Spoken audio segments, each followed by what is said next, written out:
And O'Brien, the problem with Richarlison is when you bought him. If you bought him at 6.5 million, basically she asks, should I play Wan-Bissaka and hold Richarlison for the 2 game weeks that he'll be out because of the suspension?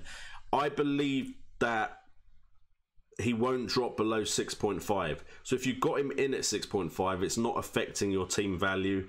I would potentially keep him in if you can cover him for 2 game weeks. Wan-Bissaka isn't a bad option. The games Crystal Palace have, Southampton and Huddersfield, to me, they're not games where necessarily you have to make that transfer, and you've already got in a player that could score you big points in Alonso. So I say you could probably manage to carry Richarlison for 2 weeks on your bench and then have him when he comes back. If you were to make a transfer, there was a poll, I believe, in the Wildcat stream. Not sure if I've done it for this one.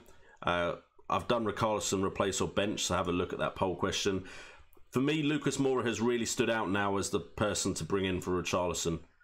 Probably not a differential. I think there's going to be a big Richarlison to Moura bandwagon. So if you're looking for a differential, then maybe you want to look elsewhere. I mean, Everton and Walcott do have Huddersfield and West Ham both at home, so there's potential there for Walcott. Again, I think that's probably going to be a popular move though, but I think if you can carry Richarlison and still field a decent 11, then there's nothing wrong with doing that.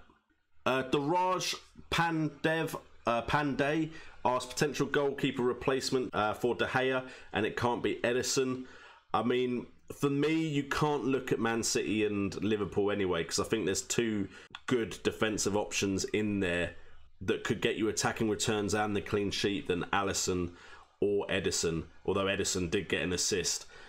For me, I would probably not even go Spurs, because again, unless, you know, probably not, if you're not having a Spurs defender, then you could bring in Lloris. I mean, who has kept the most clean sheets? Which defence is actually looking decent right now? Clean sheets right now, Liverpool have the most, Cardiff have 2.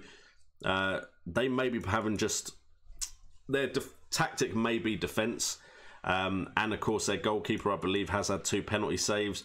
Every other team has only had 1 clean sheet if they've got one. Shots conceded, least amount of shots conceded, Man United, Liverpool, Watford, so Foster might be an option, although I think the fixtures get a bit difficult for Watford now. Wolves have only conceded 30, as have Leicester. As far as big chances conceded, Bournemouth have only conceded 2 big chances, so you could look at Begovic. 3 big chances for Watford, so again, you could look at Foster. Wolves only conceded 3 big chances with Rui Patricio, and Leicester with Kasper Schmeichel. So that might be where I'd look if I was looking for a replacement for De Gea.